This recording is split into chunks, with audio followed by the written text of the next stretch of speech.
dengan Buce. Saya bersama dengan Edward nih. Ada di mana nih, Edward? Saya lagi di rumahnya Buce di LA, Alhambra. Di LA ya, di Alhambra ya. Ya, kamu ngomong kayaknya sudah ini ya, lagi akan mau berangkat besok ke New York ya? Ke mana? Besok ke Ke Vegas, dulu, terus ke lalu ke Philadelphia, lalu New York. New York ya. Oke. Kayaknya orang-orang pengen tahu juga nih. Kayaknya sudah kamu udah keluarkan album rekaman berapa banyak sekarang? Kalau sejak debut album saya itu dari tahun 2002 akhir, 2003 awal lah ya. Ya. Lalu sampai sekarang sekitar 23-24 album saya juga lupa.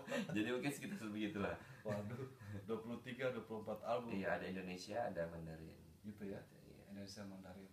Dan saya dengar juga kamu katanya ada kontrak dengan itu ya, Taiwan. Gimana tuh ceritanya? Kalau album itu ya mungkin karena saya nyanyi lagu Mandarin dan waktu itu saya lagi pelayanan di Taiwan. Ya. Saya pelayanan di sana, lalu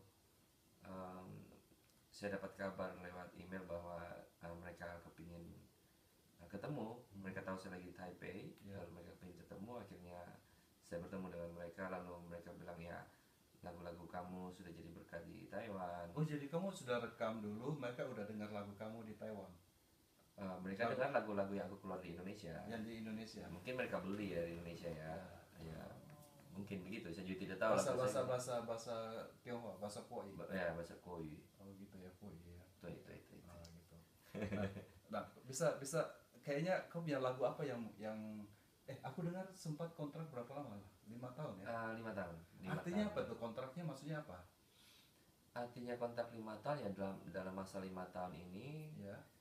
saya udah pasti tidak boleh untuk bekerjasama dengan perusahaan lain untuk mengeluarkan album tanpa sepengetahuan mereka. Ya. Tapi saya juga sebenarnya berhak untuk memutuskan kontrak itu kalau tidak terjadi sesuai dengan apa yang kita sepakati di kontrak begitu. Oh gitu. Ya, tapi sejauh ini sih ya saya tidak mau melakukan itu, kan saya pikir ya udah enggak apa-apa. Dan juga ini kan album rohani ya, intinya saya bersyukur banget juga saya diberikan kesempatan oleh Tuhan untuk diberikan kasih karunia saya bisa merilis album di Taiwan, dan poinnya utamanya lagu-lagu itu jadi berkat buat orang-orang di Taiwan, di China begitu. Nah, lagunya ini yang menjadi yang jadi lagi hit di Taiwan ini judulnya apa? Yang lagi hit itu Yong Yuan De Ikao. Jadi Yong Yuan De Ikao. Ya, artinya yang selalu kuandalkan. Begitu. Selamanya mengandalkanmu begitu. Kalau di translate Mandarinnya, dari Mandarin itu selalu mengandalkanmu, tapi lagu Indonesia saya aslinya kan yang selalu kuandalkan.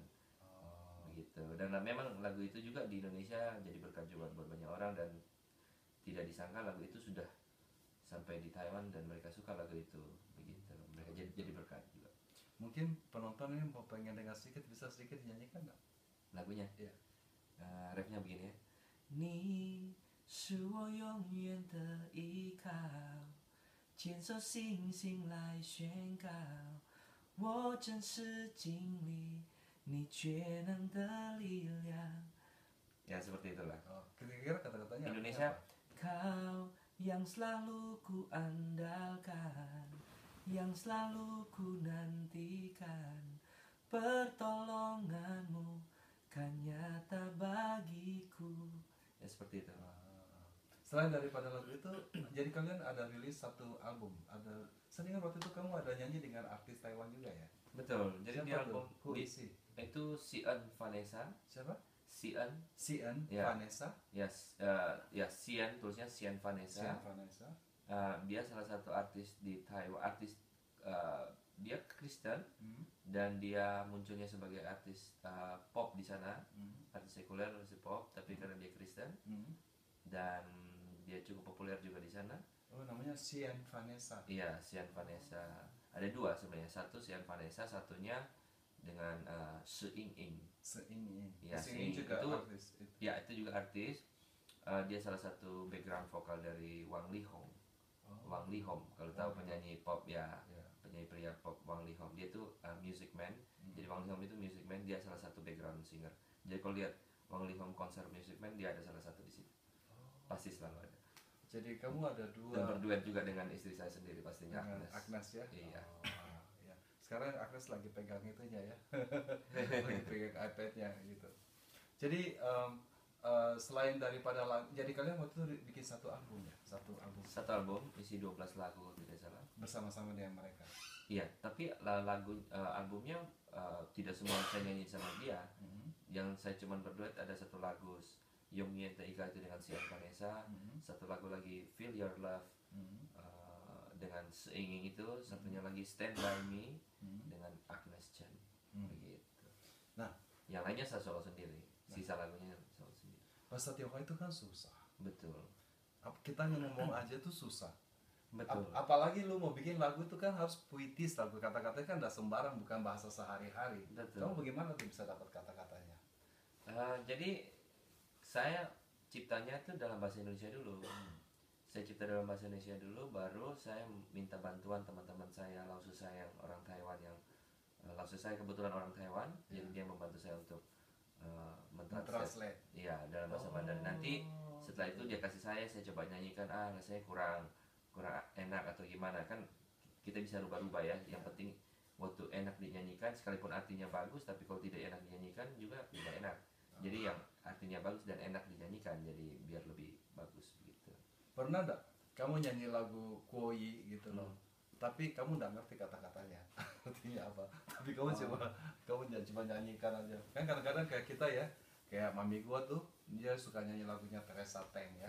Kan ada teksnya sudah apa gitu ya. Tapi kan dia tidak ngerti, tidak bisa bahasa Koi, jadi dia cuma baca itu. Pernah nggak kayak gitu?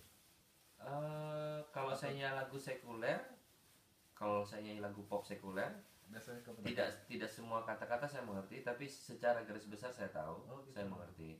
Jadi saya bisa menyampaikan, minimal saya bisa menyampaikan. Tapi kalau lagu saya sendiri udah pasti saya mengerti, karena tahu, ya? Kan saya tulis dalam bahasa Indonesia dulu.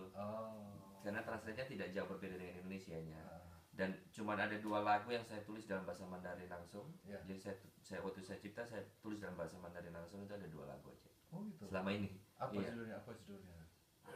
Judulnya satunya Ciwang, satunya lagi di albumnya Agnes saya tulis apa sih judulnya, Everything Okay. Everything Okay ya, pokoknya artinya everything okay gitu ya.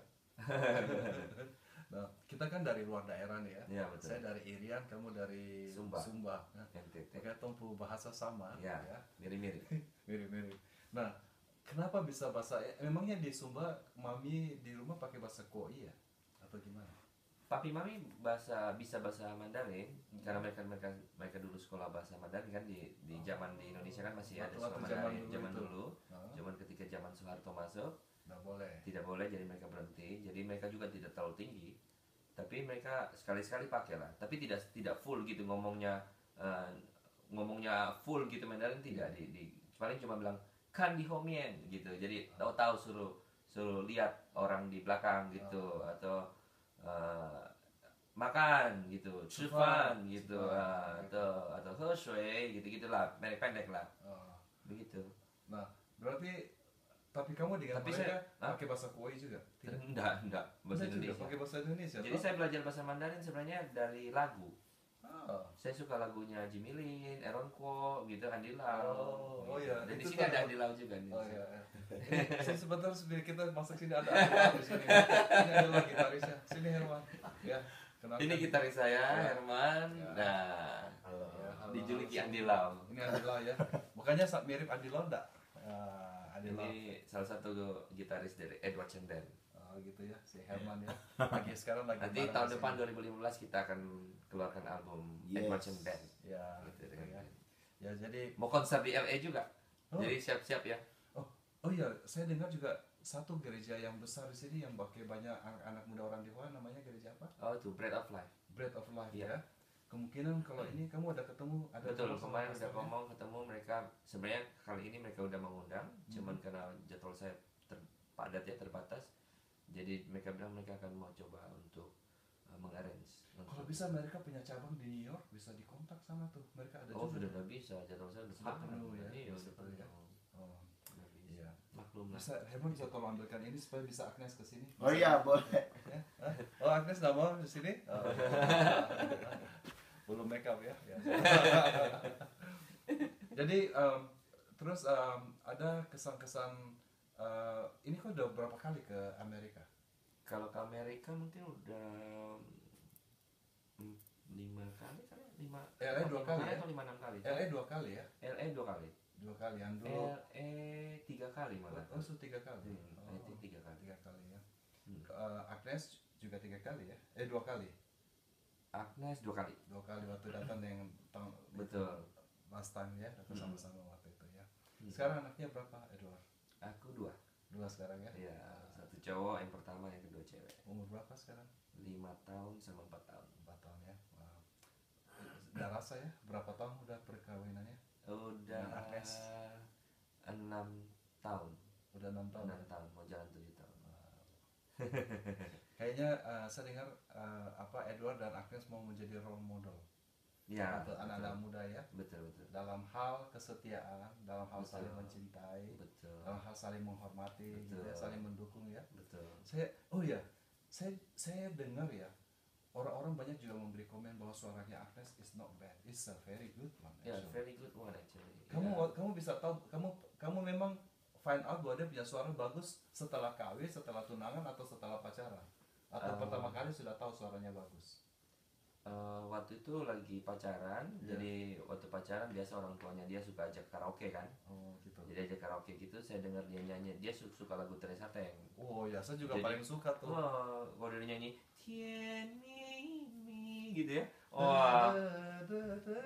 Iya, jadi dia nyanyi, wah ini orang niru banget Teresa Teng banget. Suaranya bagus. Dia niru banget, dia Oh, tiru gitu. banget Teresa Teng. Ah, Lalu saya kepikiran, saya coba kan, saya punya studio di rumah. iya. Saya punya studio rekaman, dan selama ini album saya itu saya produce ya di studio saya sendiri untuk take vokal. Lalu saya coba ajak dia ke studio saya, lalu saya coba audisi dia gitu. Coba dong kamu nyanyi lagunya saya begitu. Saya tidak mau nyanyi lagunya Teresa Teng lagi, saya sudah tahu gayanya dia pasti begitu. Nah waktu dia nyanyi lagunya saya, Cocok. dia nyanyinya dengan gaya Teresa Teng juga begitu.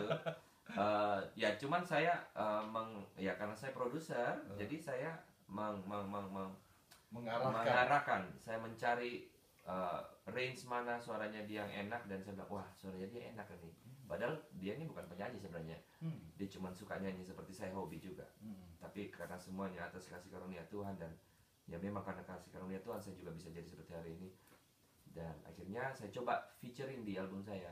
Dan Jadi ternyata waktu bagus. saya keluar album, Ah, saya coba featuring dia satu lagu gitu ya. Dan waktu di launching, orang dengar, itu siapa itu, Agnes siapa itu.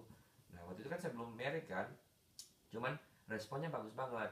Suaranya Agnes itu wah enak ya, didengar enak. Akhirnya pelan-pelan terus saya featuring satu lagu, dan akhirnya waktu setelah married saya produce lah dia album solo sendiri. Begitu. Dan dia sudah mengeluarkan 2 album sekarang. Saya sudah produce dia 2 album, dan yang terakhir ini album ketiga dia sebenarnya, tapi kita bikin konsep duet. Jadi ada album duet, New Oriental Worship, jadi duet. wow. Begitu, ada Indonesia dan Mandarin. Wow, gitu ya teman-teman. Iya.